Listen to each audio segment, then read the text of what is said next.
Sa ngalan ng Ama at ng Anak at ng Espiritu Santo, Amen. sumainyo ang Panginoon. At sumainyo rin. Ngayon po ay pinagdiriwang natin ang dakilang kapistahan ni na Apostol San Pedro at Apostol San Pablo, dalawang haligi ng pananampalatayang Kristiyano. Mga kapatid, tinipon tayo bilang kaanib na angkan ng Diyos, kaya dumulog tayo sa maawaing Panginoong nagpapatawad ng lubos. Sinugong tagapagpagaling sa mga nagsisisi, Panginoon, kaawaan mo kami. Panginoon, kaawaan mo kami. Dumating na tagapag-anyayang mga makasalanay magsisi, Kristo, kaawaan mo kami. Kristo, kaawaan mo kami. Nakaluklok ka sa kanan ng Diyos Ama para ipamagitan kami. Panginoon, kaawaan mo kami. Panginoon, kaawaan mo kami. Kaawaan tayo na makapangyarihang Diyos. Patawarin tayo sa ating mga kasalanan at patnubayan tayo sa buhay na walang hanggan. Amen.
Manalangin tayo.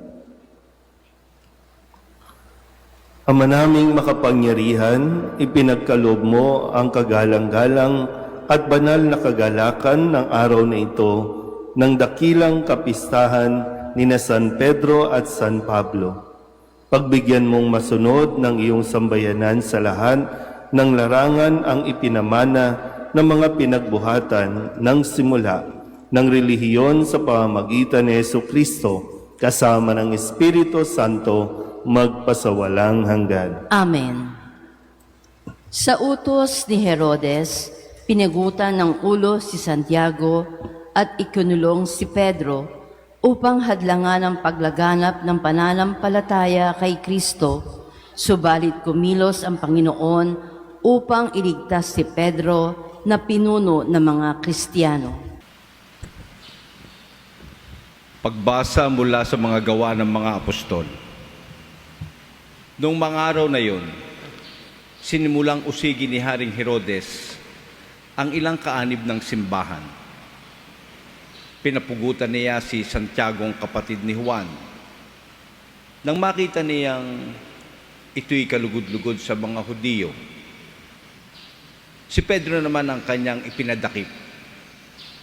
Nangyari ito noong pista ng tinapay na walang lebadura.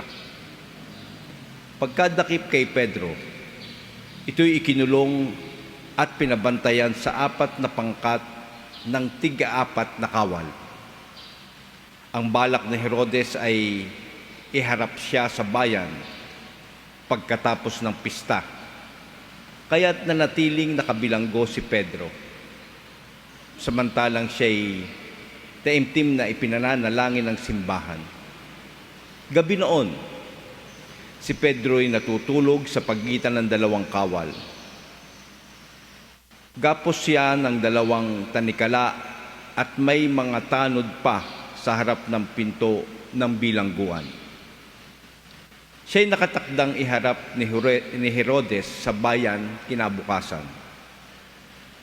Walang ano-ano'y lumitaw ang isang anghel ng Panginoon at nagliwanag na mabuti sa silid-piitan. Tinapik siya niya sa tagiliran si Pedro at ginising. "Bumangon ka, dali," wika ng anghel. Pagdakay nakalag ang mga tanikala sa kanyang mga kamay. Magbigkis ka't magsuot ng panyapak," sabi ng anghel. Gayon nga ang kanyang ginawa. Sinabi pa sa kanya ng anghel, "Magbalabal ka't sumunod sa akin." Lumabas naman si Pedro at sumunod sa kanya. Ngunit hindi niya alam kung tunay ang nangyayari. Ang akala niya ay nananaginip lamang siya. Nakalampas sila sa una at pangalawang bantay. Nakarating sila sa pintuang bakal na labasan patungo sa lungsod. Ito'y kusang nabuksan at lumabas sila. Pagkaraan nila sa isang kalye, biglang nawala ang anghel. Naliwanagan ni Pedro ang nangyari, kaya't sinabi niya, "Ngayon ko natiyak na totoo palang lahat. Sinugo ng Panginoon ang kanyang anghel at iniligtas ako sa kamay ni Herodes sa inaasahan ng mga Hudiyo na mangyayari sa akin." Ang salita ng Diyos. Salamat sa Diyos. Ang tugon po sa bawat saknong ng salmo. Ang Diyos ang siyang nagligtas sa aking takot at sindak. Ulitin po natin. Ang Diyos ang siyang nagligtas sa aking takot at sindak. Panginooy aking laging pupurihin, sa pasasalamat di ako titigil. Aking pupurihin kanyang mga gawa, kayong naaapi, makinig matuwa. Ang Diyos ang siyang nagligtas sa aking takot at sindak. Ang pagkadakila niya ay ihayag, at ang ngalan niya ay purihin ng lahat. Ang aking dalangi dininig ng Diyos, nawala sa akin ang lahat kong takot. Ang Diyos ang siyang nagligtas sa aking takot at sindak. Nagalak ang aping umasa sa Kanya, pagkat di nabigo ang pag-asa nila. Tumatawag sa Diyos ang walang pag-asa, sila'y iniligtas sa hirap at dusa. Ang Diyos ang siyang nagligtas sa aking takot at sindak. Anghel yaong bantay sa may takot sa Diyos. Sa mga panganib, sila'y kinukupkop. Ang galing ng poon, hanaping masikap. Yaong nagtitiwala sa Kanya't nagliligtas, ay maituturing na taong mapalad. Ang Diyos ang siyang nagligtas sa aking takot at sindak. Alleluia, Alleluia, Alleluia. Ikaw, Pedro, ang saligan ng aking sambahang banal na daig ang kamatayan. Alleluia, Alleluia, Alleluia. Sumainyo ang Panginoon. At sumainyo rin. Ang mabuting balita ng Panginoon ayon kay San Mateo. Papuri sa iyo, Panginoon.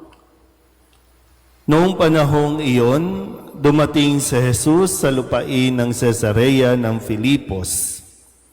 Tinanong niya ang kanyang mga alagad, "Sino raw ang anak ng tao ayon sa mga tao?" At sumagot sila, "Ang sabi po ng ilan ay si Juan Bautista kayo. Sabi naman ng iba, si Elias kayo.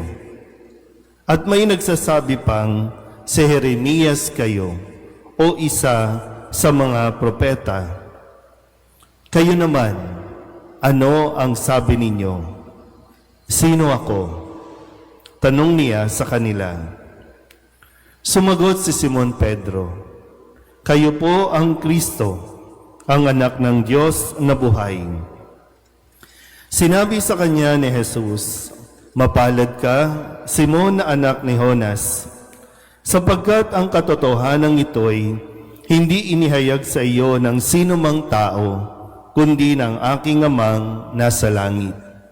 At sinabi ko naman sa iyo, ikaw ay Pedro, at sa ibabaw ng batong ito ay itatayo ko ang aking simbahan, at hindi makapananaig sa kanya kahit ang kapangyarihan ng kamatayan. Ibibigay ko sa iyo ang mga susi ng kaharian ng langit. Ang ipagbawal mo sa lupa ay ipagbabawal sa langit.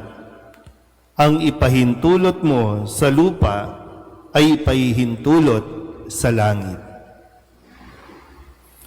Ang mabuting balita ng Panginoon. Pinupuri ka namin, Panginoong Heso Kristo.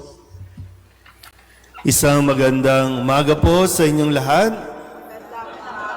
Palapakan natin ang Panginoon. Tayo patuloy na nagpapasalamat sa ating Panginoon sa pagdiriwang ng araw na ito ng dakilang kapistahan ni na Apostol San Pedro at San Pablo.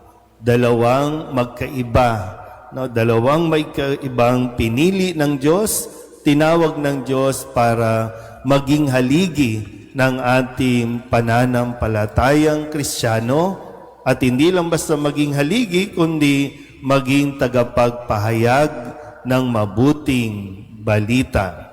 Si San Pedro, sa kanyang katangian sa pagiging mangingisda, na halos hindi nakapag-aral, di ko alam kung marunong magsulat, pero dahil siya ay isang mangingisda, walang kakayahan noon na sila ay makapaghanap ng isang guro na magtuturo sa kanya. Pero tinawag ng Diyos, pinasunod ng Diyos.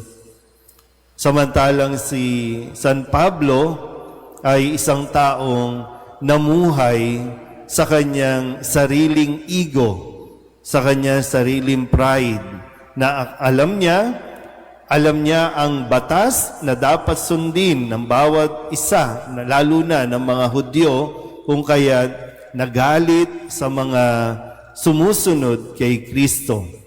Naging tagapag-usig, mamamatay Kristiyano.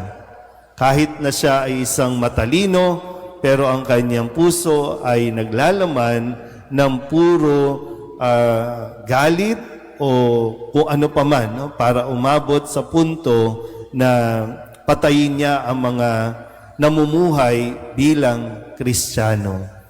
Pero isang araw, siya din ay tinawag ni Jesus para magpahayag din ng mabuting balita. Naintindihan po ba? So, dalawang haligi ng ating pong simbahan.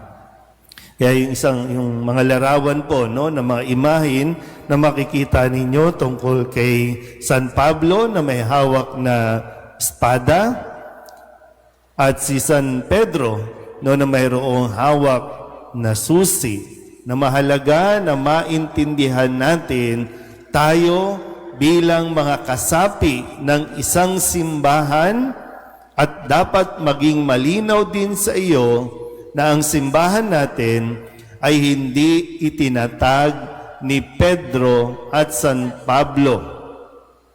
Ang nagtatag ng ating simbahan, walang iba kundi si Jesus. At si Jesus ay nagtalaga ng mamumuno ng magiging lingkod ng simbahang kanyang itinatag.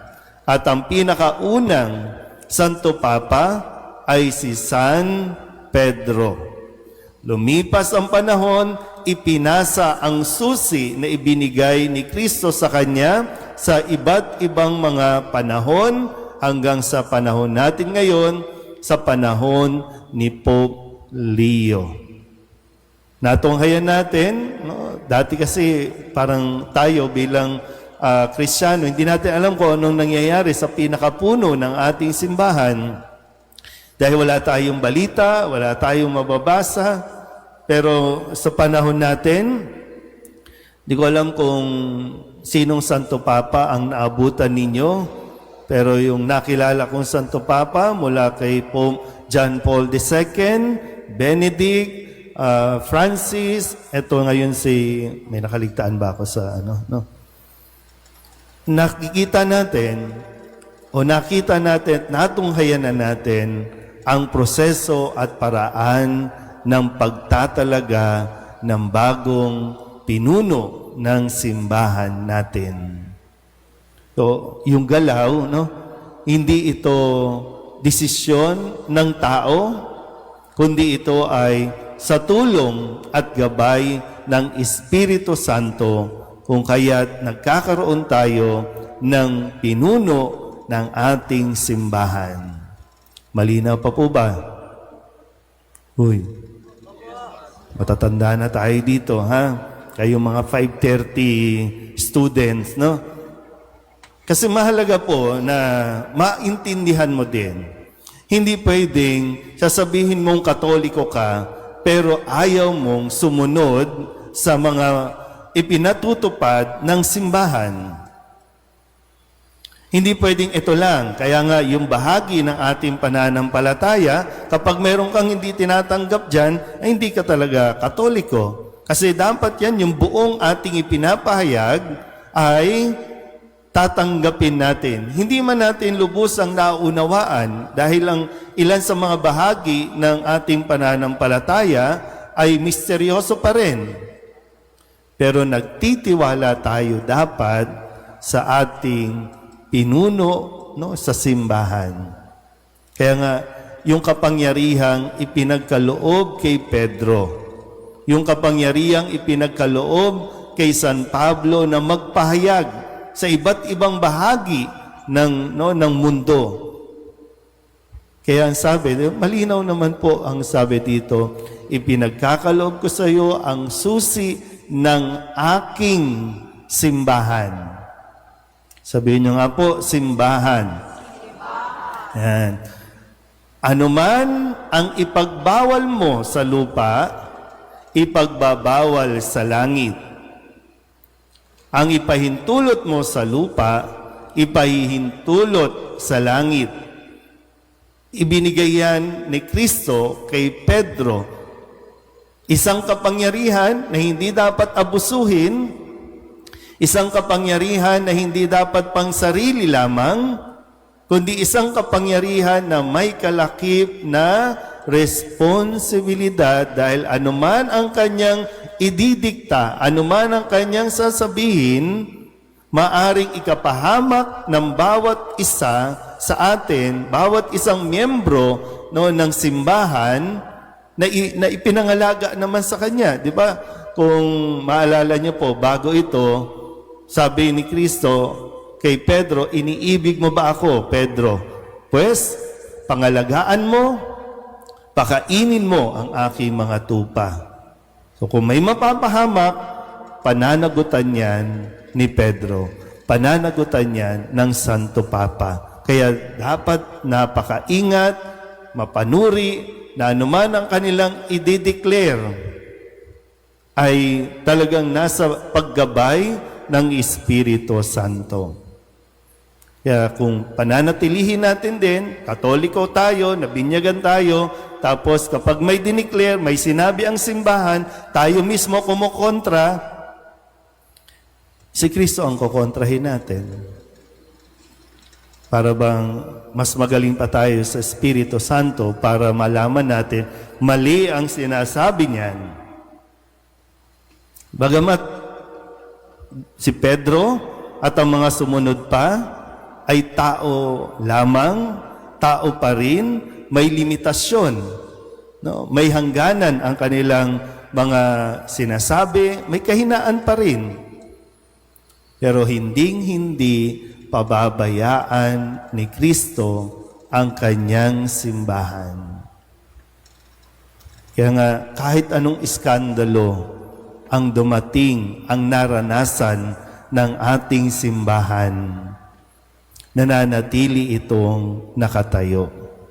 Dahil malinaw na sinabi ni Kristo, kahit ang demonyo, ang kapangyarihan ni Satanas ay hindi mananaig sa simbahan. Naintindihan po ba? Kaya pag sinabing, kailangan at dapat magpakasal ang mga nagsasama, magpakasal. Kung hindi magpapakasal, mamumuhay sa kasalanan. Sinabi din, huwag magnanakaw. Kapag ang isang Katoliko nagnanakaw, kasalanan. May mga pangyayari sa panahon natin ngayon, bago sa atin. Mayroon tayong dumadaan din ng mga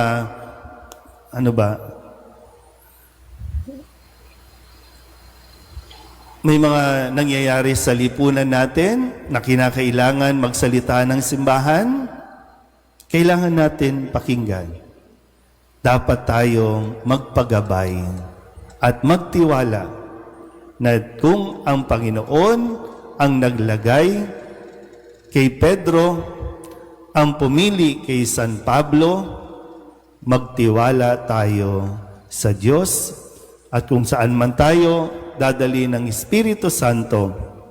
Dahil, di ba, sa paglipas ng panahon, iba't ibang Santo Papa ang ating naranasan, iba't iba din ang kanilang karisma, iba't iba din ang mga bago o additional na mga itinuturo bilang karagdagan ng ating pong pananampalataya. So ito ay pagdiriwang natin na nagpapaalalang dapat tayong makiisa, dapat tayong sumunod sa ating simbahan. Amen? Magsitayo ang lahat, ipahayag natin ang ating pananampalataya. Sumasampalataya ako Sa Diyos amang makapangyarihan sa lahat, na may gawa ng langit at lupa. Sumasampalataya ako kay Jesucristo, iisang anak ng Diyos, Panginoon nating lahat.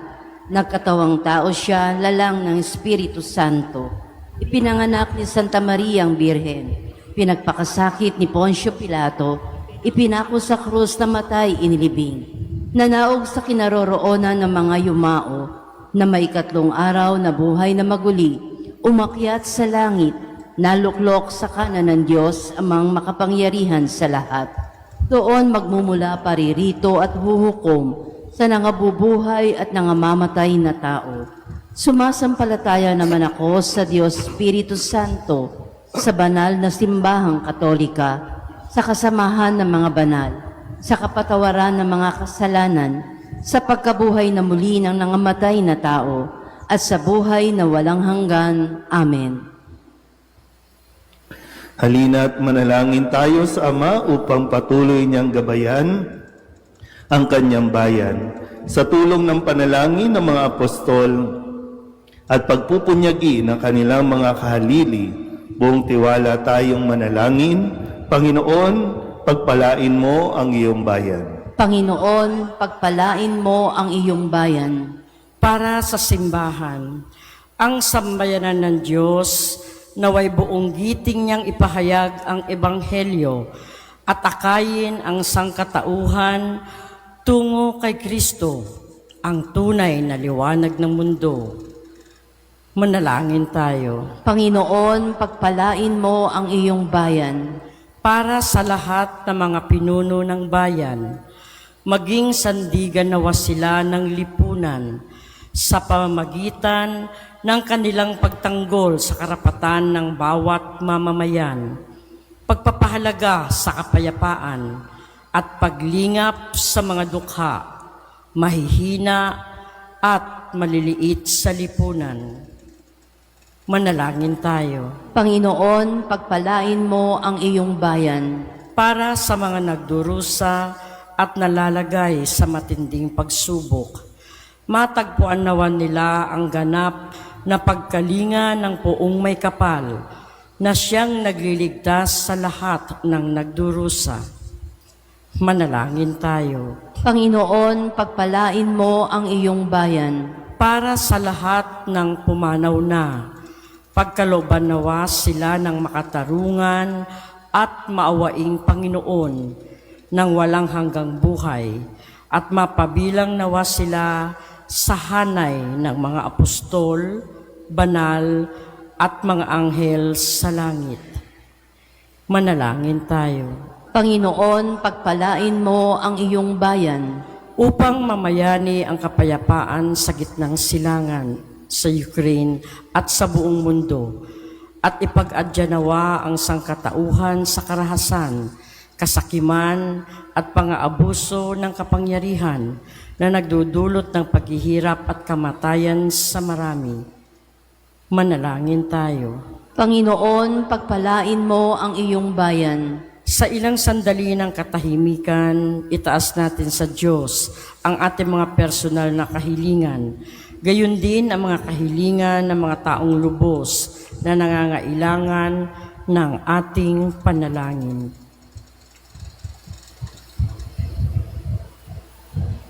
Manalangin tayo. Panginoon, pagpalain mo ang iyong bayan. Ang lahat ng ito ay iniling namin sa ngalan ni Kristo ang aming Panginoon. Amen.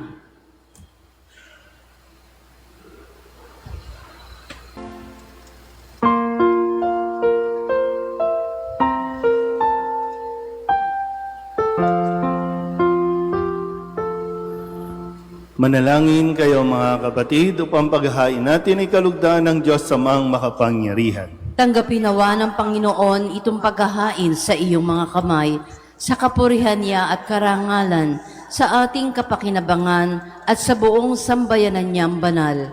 Ama naming lumikha, ang mga alay na aming inihahandog para sambahin ang ngalan mo, ay patnubayan nawa ng panalangin ng mga apostol na magharap din nawa sa amin bilang mga nakatalaga sa iyo para ipagdiwang ang paghahaing ito sa pamamagitan ni Jesucristo kasama ng Espiritu Santo magpasawalang hanggan. Amen. Sumainyo ang Panginoon. At sumainyo rin. Itaas sa Diyos ang inyong puso at diwa. Itinaas na namin sa Panginoon. Pasalamatan natin ang Panginoong ating Diyos. Marapat na siya ay pasalamatan. Ama naming makapangyarihan, tunay ngang marapat na ikaw ay aming pasalamatan.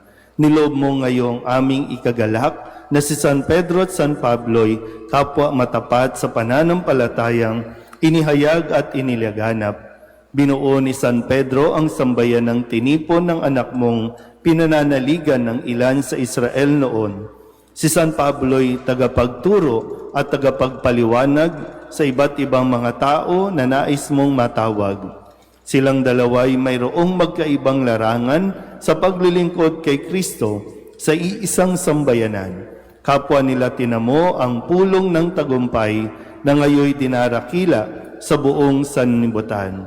Kaya kaysa ng mga anghel na nagsisiawid ng papuri sa iyo nang walang humpay sa kalangitan, kami nagbubunyi sa iyong kadakilaan.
Ama naming banal, ikaw ang bukal ng tanang kabanalan. Kaya't sa pamamagitan ng iyong Espiritu, gawin mong banal ang kaloob na ito upang para sa aming maging katawan at dugo ng aming Panginoong Heso Kristo. Bago niya pinagtiis ang kusang loob na maging handog, hinawakan niya ang tinapay, pinasalamatan kaniya, pinaghati-hati niya iyon, iniabot sa kanyang mga alagad at sinabi, "Tanggapin ninyong lahat ito at kanin. Ito ang aking katawan na ihahandog para sa inyo."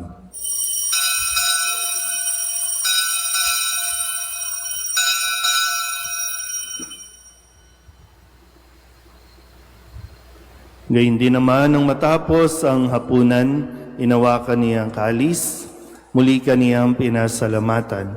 Iniabot niya ang kalis sa kanyang mga alagad at sinabi, "Tanggapin ninyong lahat ito at inumin. Ito ang kalis ng aking dugo, ng bago at walang hanggang tipan. Ang aking dugo na ibubuhos para sa inyo at para sa lahat sa ikapagpapatawad ng mga kasalanan. Gawin ninyo ito sa pag-alaala sa akin."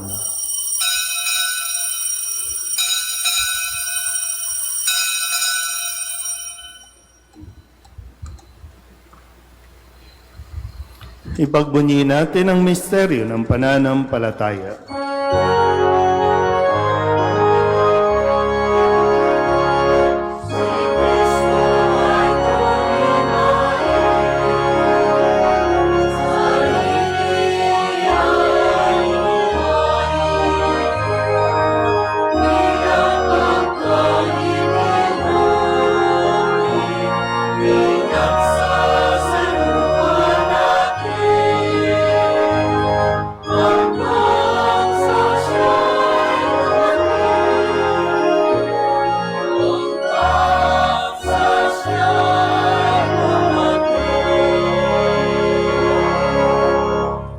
Ama, ginagawa namin ngayon ang pag-alaala sa pagkamatay at muling pagkabuhay ng iyong anak.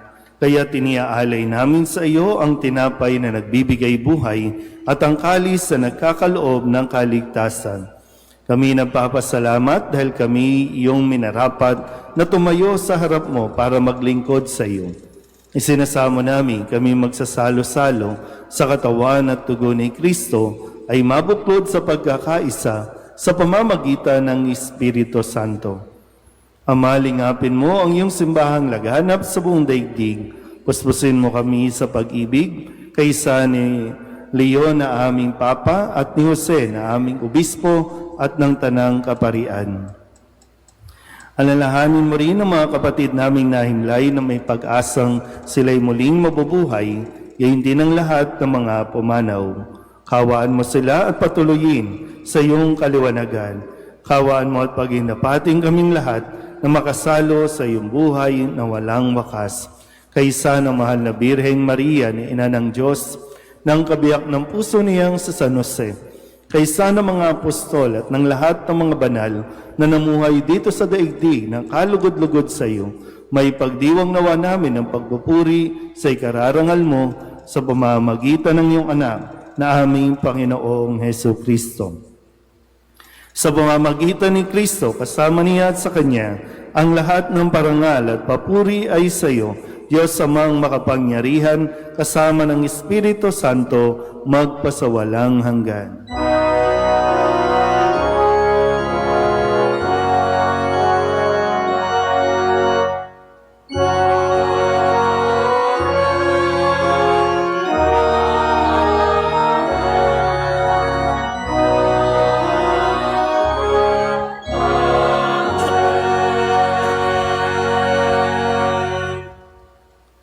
Sa tagubili ng mga nakagagaling na utos at turo ni Jesus sa Panginoon natin at Diyos, ipahayag natin ang lakas loob.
Hinihiling namin kami iadya sa lahat ng masama, pagkalooban ng kapayapaan araw-araw, iligtas sa kasalanan at ilayo sa lahat ng kapahamakan, samantalang aming pinananabikan ang dakilang araw ng pagpapahayag ng tagapagligtas naming si Heso Kristo. Sapagkat iyo ang kaharian at ang kapangyarihan at ang kapurihan magpakailanman. Amen. Panginoong Heso Kristo, sinabi mo sa iyong mga apostol, kapayapaan ang iniiwan ko sa inyo, ang aking kapayapaan ang binibigay ko sa inyo. Tunghayan mo ang aming pananampalataya at huwag ang aming mga pagkakasala. Pagkalooban mo kami ng kapayapaan at pagkakaisa ayon sa iyong kalooban, kasama ng Espiritu Santo, magpasawalang hanggan. Amen. Ang kapayapaan ng Panginoon ay laging sumainyo. At sumainyo rin. Magbigayan po tayo ng kapayapaan sa isa't isa.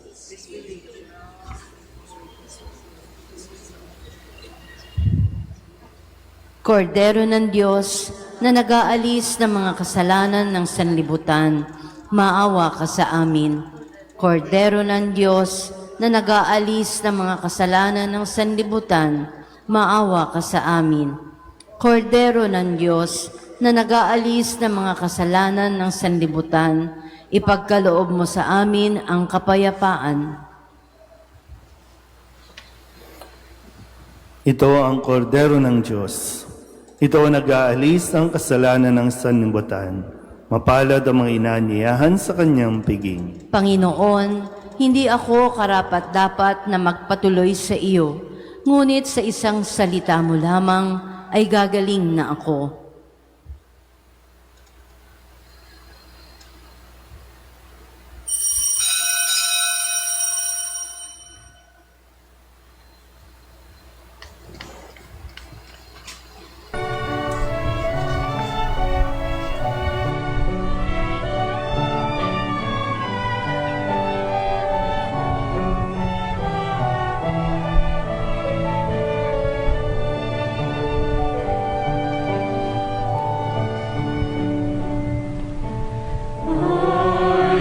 Listen to the Lord, will listen to the voice of His people, serve them with all my heart.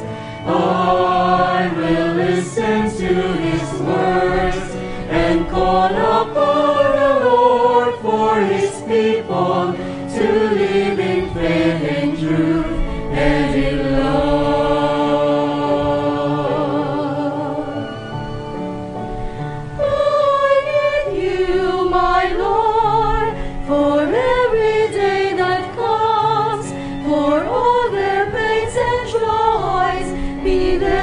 Understand, they may seek you, my Lord, and reach into your hands.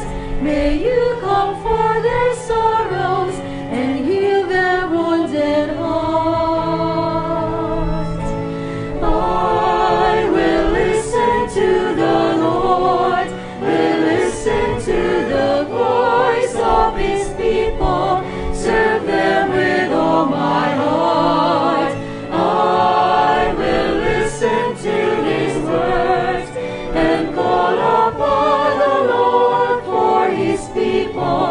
To live in faith and truth and in love.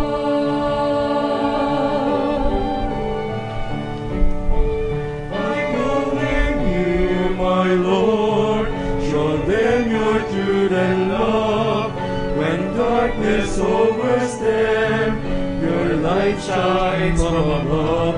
I will be there, my Lord, to lead at your command. Together at one table, feed them the bread of love. I will listen to the Lord, will listen to the voice of His people, serve them with all my heart. I will listen to His words and call upon the Lord for His people to live in faith and truth and in love. There are those who seek the lost and suffering, bind their wounds and bring them to your care. Oh Lord, I know that you're with them, embracing once again. Your love is all I bear.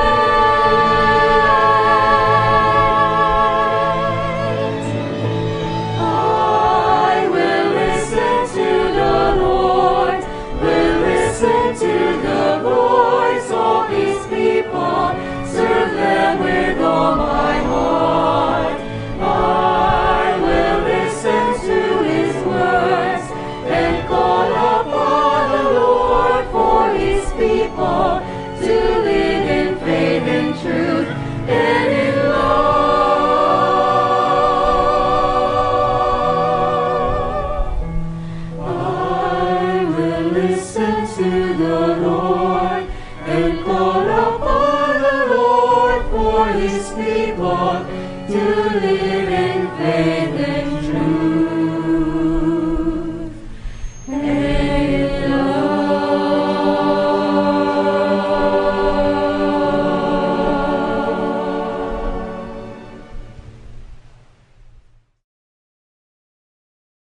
Magsitayo na po ang lahat. Manalangin tayo.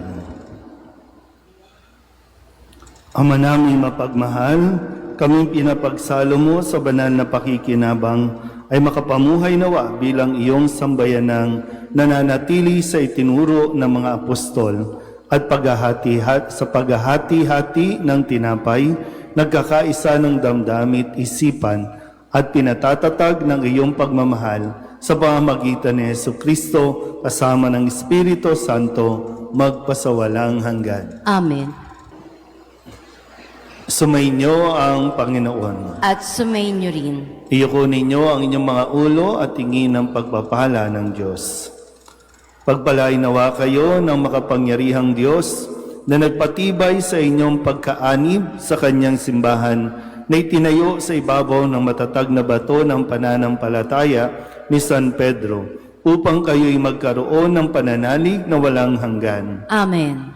Pagkalooban nawa kayo ng Diyos ng ulirang pamumuhay na makaakit sa kapwa-tao para mapalapit kay Jesucristo sa pamamagitan ng aral ng pananampalataya na sinikap ituro ni San Pablo na kapiling niya magpasawalang hanggan. Amen. Ang mga susi ng langit na nasa pag-iingat ni San Pedro at ang salita ng Diyos na ipinahayag ni San Pablo, ang kanilang katapatan hanggang kamatayan at ang kanilang pagdalangin para sa inyong kapakanan ay magatid nawa sa inyo sa kinamtan ni San Pedro, pakundangan sa kanyang pagkapako sa krus at pagtanggap ni San Pablo sa korona ng buhay, pakundangan sa kanyang pagtitiis, mapugutan.